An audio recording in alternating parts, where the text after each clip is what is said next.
aos frutos ou ao fruto do Espírito. Como eu disse de manhã, a gente nem precisava falar deste tema, porque esse tema, e o tema que nós vamos falar na semana que vem, é algo assim que todo cristão pratica sem problema nenhum. Se tem um fruto do Espírito que todo cristão manifesta assim, com uma tranquilidade, com uma facilidade incrível, são estes frutos que a gente vai estar falando hoje e no domingo que vem. Aí eu fiquei pensando assim, será que eu falo sobre esse tema, já que todo mundo pratica, já que é algo tão inerente na vida do cristão, acho que nem vale a pena. Mas pensando, eu falei, quer saber, eu vou falar sobre esse tema assim. Afinal de contas, você pode ouvir, claro que não vai ser aplicável a você, você pode ensinar alguém, você pode falar daquilo que você ouviu hoje, porque afinal de contas, quem aqui entre nós não é manso? Quem aqui entre nós não tem domínio próprio?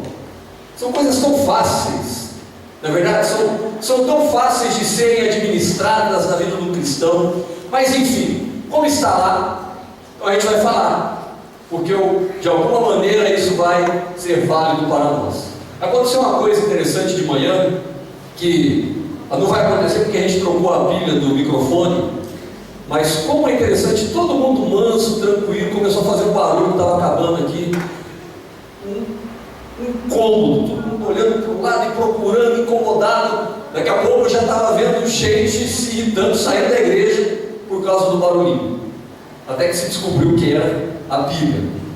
Aí todo mundo voltou à mansidão novamente. Interessante como as coisas funcionam, né? Pois bem, Gálatas capítulo 5, versículo 22. Mas o fruto do Espírito é amor, alegria, paz, longanimidade, benignidade, bondade, fidelidade, mansidão e domínio próprio. Contra estas coisas não há lei. Mansidão e domínio próprio. Hoje vamos falar de mansidão. Jesus, ao falar das bem-aventuranças, lá no Sermão do Monte, em Mateus capítulo 5, versículo 5, ele diz acerca dos mansos: bem-aventurados os mansos, porque eles herdarão a terra. Eu acho que o cristão não se interessa tanto por essa bem-aventurança. Talvez por essa razão que alguns cristãos escolhem, não, eu manso com você, porque essa bem-aventurança não é algo tão interessante para mim. Alguns acham que isso tem a ver com a vida eterna, outros acham que não precisam herdar a terra, não é tão importante assim herdar a terra, mas muito provavelmente essas pessoas não conseguem compreender o sentido dessa orientação que Jesus estava dando. No Antigo Testamento, a figura da terra era algo extraordinário na vida de um judeu. Era a figura da terra prometida, era a terra do descanso, a terra da conquista, era o lugar onde todo judeu almejava chegar. Eles foram escravos no Egito, eles não tinham uma terra, eles não tinham uma pátria, eles não tinham um lugar onde eles pudessem criar uma nação. Eles almejavam isso. Durante 40 anos no deserto, eles buscaram a terra prometida. Era algo importantíssimo na vida de um judeu. Era o objetivo final de uma longa jornada. Era algo extremamente especial para este povo. Fazendo um paralelo, a bem-aventurança e a terra dos judeus do Antigo Testamento, eu me lembro de Mateus capítulo 11, versículo 29, quando Jesus diz assim: tomai sobre vós o meu jugo e aprendei de mim, que sou manso e humilde de coração, e encontrareis descanso para as vossas almas. Bom, fazendo uma ligação da bem-aventurança, fazendo uma ligação da sede que o judeu tinha de entrar na terra prometida, e das palavras de Jesus em Mateus capítulo 11, versículo 29, nós chegamos à conclusão de que ser manso é alcançar o descanso. Ser manso é alcançar a serenidade e dessa forma tomar posse da promessa de Deus para as nossas vidas. Ser manso é encontrar descanso para as nossas almas. Quando aprendemos com aquele que é manso, quando aprendemos com aquele que é humilde de coração, então nós encontramos descanso. Então, bem-aventurados os mansos, porque eles herdarão uma terra que lhes proporcionará descanso, que lhes trará paz, que lhes trará a bênção do Senhor. Aí já é uma motivação maior para sermos mansos. E quando eu falo de mansidão, eu não posso deixar de apontar para o Antigo Testamento, porque Jesus, quando falou dessa bem-aventurança, ele estava citando, não sei se você sabe, mas ele estava citando um salmo, Salmo capítulo 37, versículo 11, era o salmo que Jesus estava citando quando ele fala das bem-aventuranças. Olha só o que este salmo diz. Salmo capítulo 37, versículo 11 diz assim: mas os mansos herdarão a terra e se deleitarão na abundância de paz. Mas os mansos herdarão a terra. Bem-aventurados os mansos, porque herdarão a terra. Se Jesus estava apontando para este salmo, eu penso que este salmo tem muito mais a nos ensinar. Eu penso que este salmo tem o caminho para a mansidão, tem a trilha para chegarmos a um coração manso, a uma atitude de mansidão, a manifestação do fruto que Paulo fala aos Gálatas. Então, antes de chegar no versículo 11, tem 10 versículos. E estes 10 versículos de Salmo 37 nos ensinam muito como podemos chegar a uma vida de mansidão. Olha só, dos versículos 1, 2 e 7, nós vamos ler dessa forma: não te indignes por causa dos malfeitores, nem tenhas inveja dos que praticam a iniquidade, porque cedo serão ceifados como a erva, e murcharão como a verdura. Não te indignes por causa daquele que prospera em seu caminho, e por causa do homem que executa astutos intentos. A primeira orientação do salmista: não mude por causa dos maus. Não deixe de ser quem você é por causa dos maus. Não te indignes por causa dos malfeitores. Não inveje o caminho dessas pessoas. Não inveje a prosperidade dessas pessoas. Indignação e inveja são dois sentimentos que tiram a paz de qualquer um. São dois sentimentos que é capaz de mudar o nosso comportamento por causa dos maus. E eu quero aqui lembrar vocês que a indignação de Jesus, quando ele expulsou os vendilhões do templo, não tem a ver com essa indignação. Essa indignação da qual o salmista está falando é uma indignação que acaba de alguma forma afetando as nossas vidas, faz com que a gente se envolva no problema daquelas pessoas por nos sentirmos de alguma maneira lesados. A atitude de Jesus foi porque ele estava em sintonia com o Pai, e o Pai não aprovava aquele tipo de comportamento no templo, e Jesus se indignou por esta causa. Mas o problema é que estes sentimentos, indignação e inveja, mesmo não sendo sentimentos compatíveis com uma vida mansa, de mansidão, são sentimentos que acabam fazendo com que nós mudemos, muitas vezes, tenhamos uma atitude diferente. E note uma coisa: ficar indignado ou sentir inveja dessas pessoas não muda o destino delas. O destino delas já está traçado por Deus. Cedo serão ceifados como a erva e murcharão como a verdura. O nosso problema, ao nos sentirmos indignados, o nosso problema é que quando temos esse sentimento, achamos que podemos mudar as pessoas, fazer justiça com as próprias mãos, resolver os problemas do nosso jeito.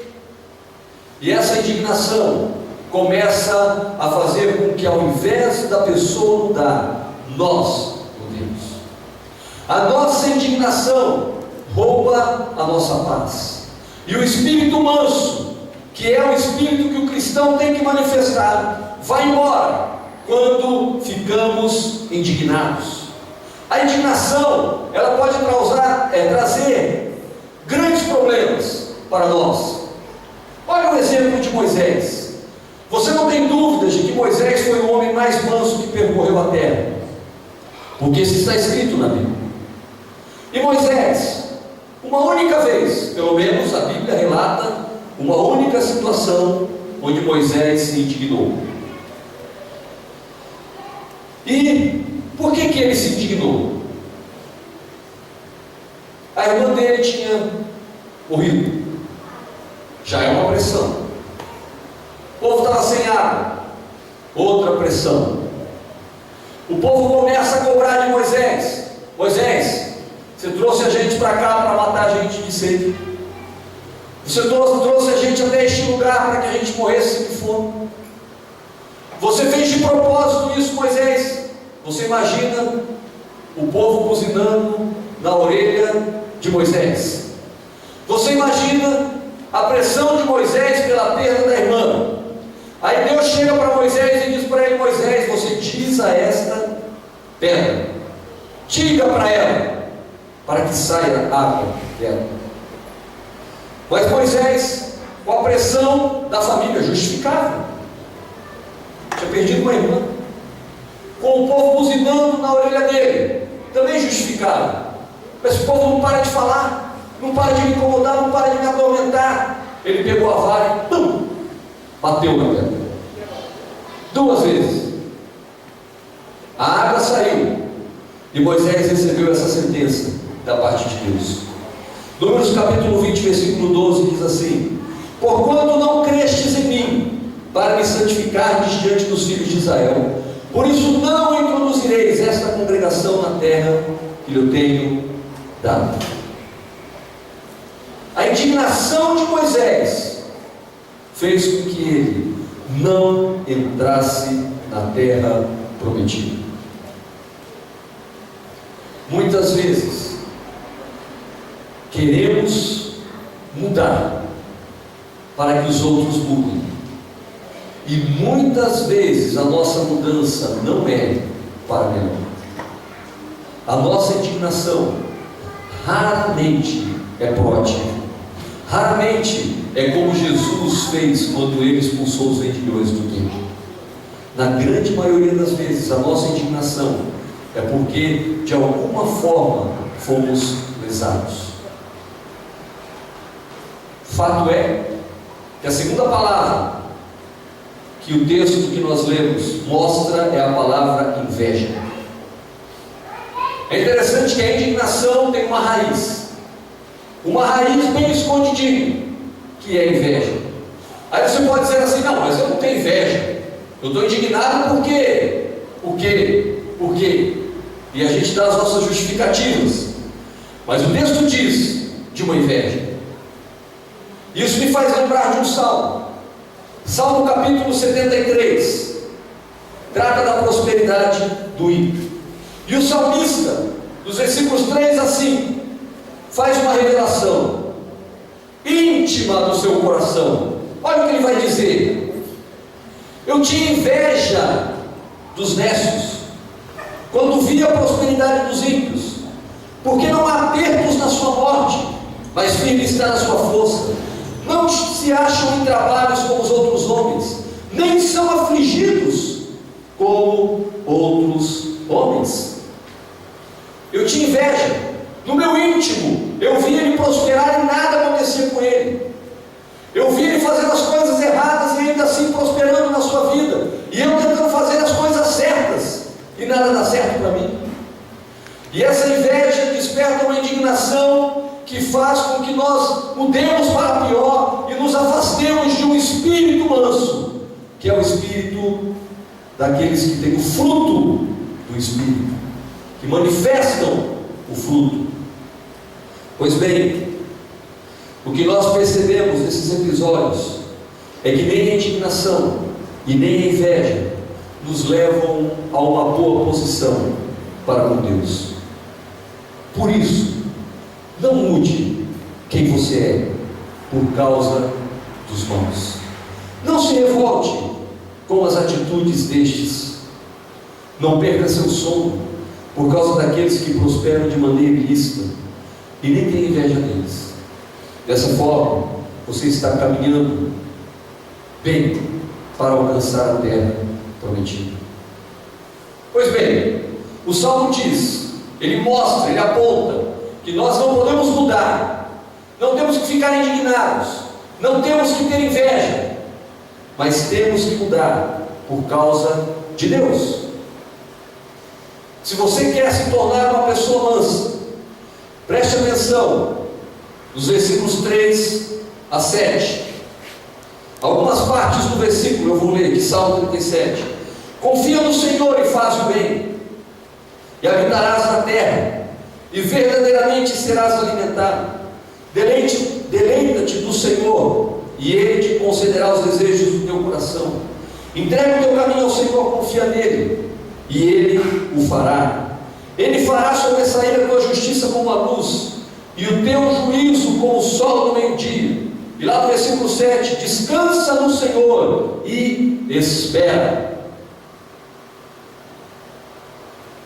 5 palavras que implicam uma mudança na nossa relação com Deus.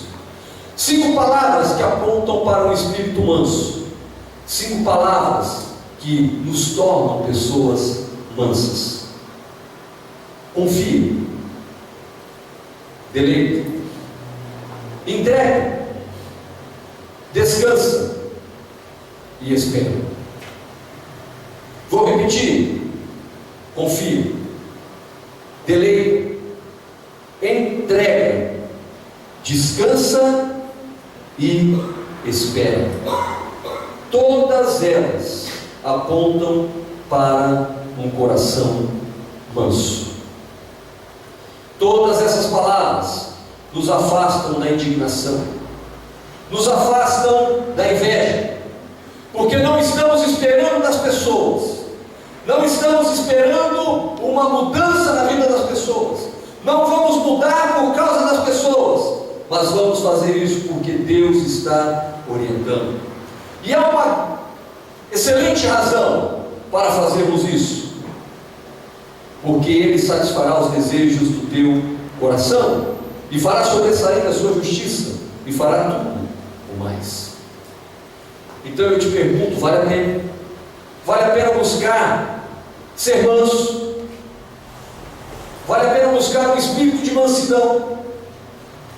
Vale a pena, porque no final das contas seremos abençoados por Deus. Meu irmão e minha irmã, você não tem que mudar por causa dos outros, você tem que mudar por causa de Jesus. Olha o exemplo do apóstolo Paulo. O apóstolo Paulo era um homem arrogante, era um homem prepotente, era um homem autossuficiente, mas ele mudou por causa de Jesus. Filipenses capítulo 3, versículo 8 diz assim: na verdade, eu tenho por perda todas as coisas, pela excelência do conhecimento de Cristo Jesus, meu Senhor, pelo qual sofri a perda de todas essas coisas, e as considero como escória para que possa ganhar a Cristo. O que ele concedeu? O que ele entendeu que era perda? O que ele reconheceu na sua vida que era perda, que era lixo?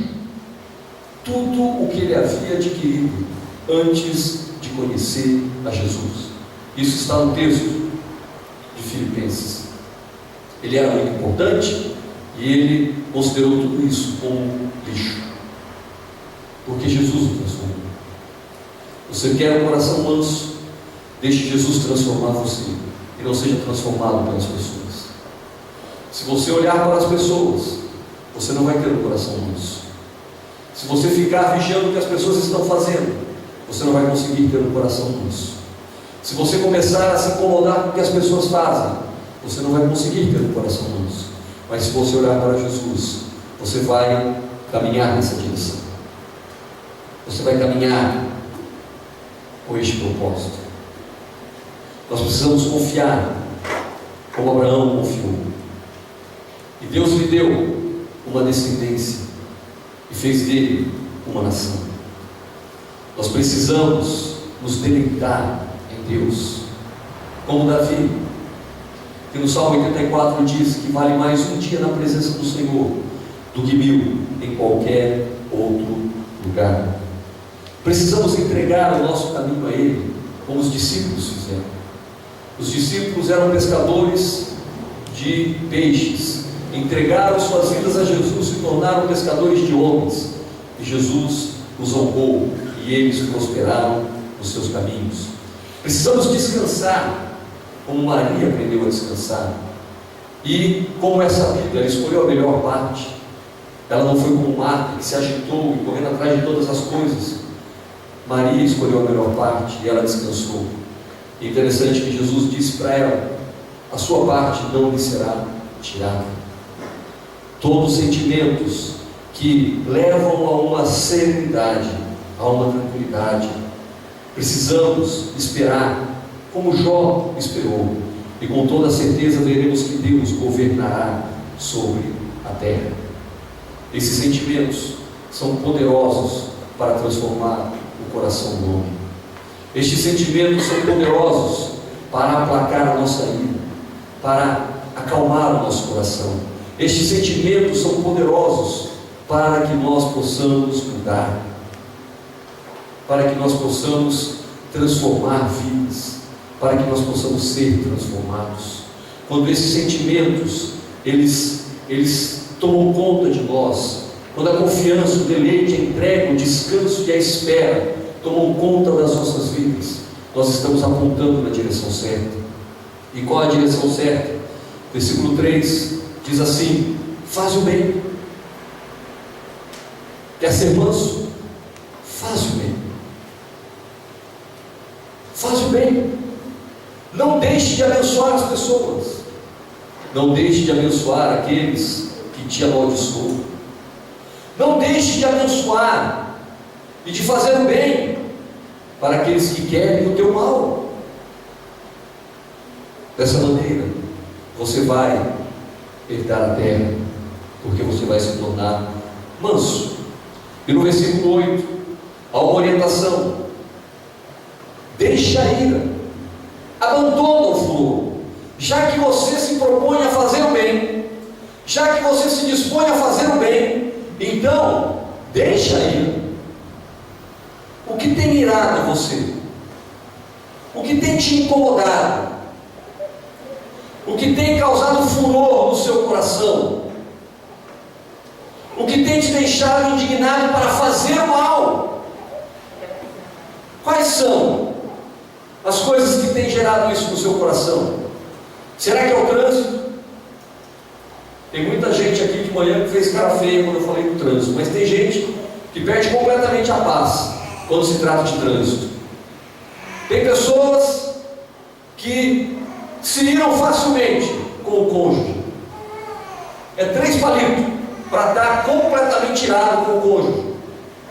Perde as estribeiras com o filho, numa facilidade incrível. Briga com todo mundo, fica irado de uma hora para outra. E aí o que acontece? Nos afastamos da mansidão. Então, meu irmão e minha irmã, não queira mudar os outros, porque isso vai te frustrar e frustrar as pessoas à sua volta. Quando você tenta mudar o outro, você está fazendo exatamente o contrário do que Jesus disse. Tira primeiro a trave do teu olho, e depois você ajuda o seu irmão a tirar o cisco do dele. Mas a gente não consegue enxergar a trave no nosso. A gente só está de olho no cisco do irmão. E o cisco do irmão incomoda de tal maneira que parece que grita na nossa frente. E a gente não consegue manter o equilíbrio, não consegue manter o padrão. Por essa razão, a melhor coisa a fazer é: mude você mesmo. Não espere que os outros mudem, mas mude você. De que forma? Deixando a ira, abandonando o furor, abandonando a indignação e fazendo o bem. Não espere que os outros causem menos pecados, sejam menos egoístas, cometam menos iniquidades, para que então você possa seguir o caminho da mansidão. Olha, eu ainda não peguei esse caminho da mansidão, porque tem muita gente irritando. No meu trabalho todo mundo me irrita, me provoca. Na minha casa é um transtorno. Meu marido fica pegando no meu pé, a minha mulher fica pegando no meu pé, o meu filho fica gritando, eu fico gritando com meu filho fica gritando comigo. O meu time de futebol só perde, né? Fato. Tantas coisas acontecendo e você espera que o outro mude, ou então espera que tudo isso mude, aí eu posso ficar. Quando as coisas começarem a acontecer certinho, aí eu vou ser manso. Então você espera os seus filhos casarem, mudarem de casa, né? Você com a sua esposa vai ter que resolver de sei lá de que forma, mas essa desculpa ela não vai resolver o nosso problema e nós não vamos caminhar na direção da mansidão. Mas meu irmão e minha irmã, a nossa ótica de ver as coisas não é a ótica de Deus. Quando Esaú ficou indignado com o seu irmão, ele achou que ele estivesse certo e o seu irmão estivesse errado. Mas na ótica de Deus não era isso. Na ótica de Deus, quem estava errado era Esaú e não Jacó. Na ótica de Saul, quem estava sendo prejudicado era ele e não Davi. Na ótica de Saul, quem era o impostor era Davi. Mas na ótica de Deus, não. Na ótica de Arão e Miriam, quando eles foram reivindicar os seus direitos a Moisés, eles se sentiam no direito, eles achavam que Moisés estava errado e eles estavam certos. Na ótica de Deus, não. A questão é: por qual ótica você tem olhado? Pela sua ou pela de Deus? E pensando dessa forma, qual é a decisão mais sábia a ser tomada? Mudar eu mesmo. E de que forma? Deixando aí o furor, a indignação, e fazendo o bem. Simples assim. Fazer o bem me livra de fazer o mal. Fazer o bem me livra da ira. Fazer o bem me livra do furor. Por uma simples razão: quando eu me disponho a fazer o bem, eu deixo de pensar em mim e passo a pensar no que eu posso fazer para ajudar.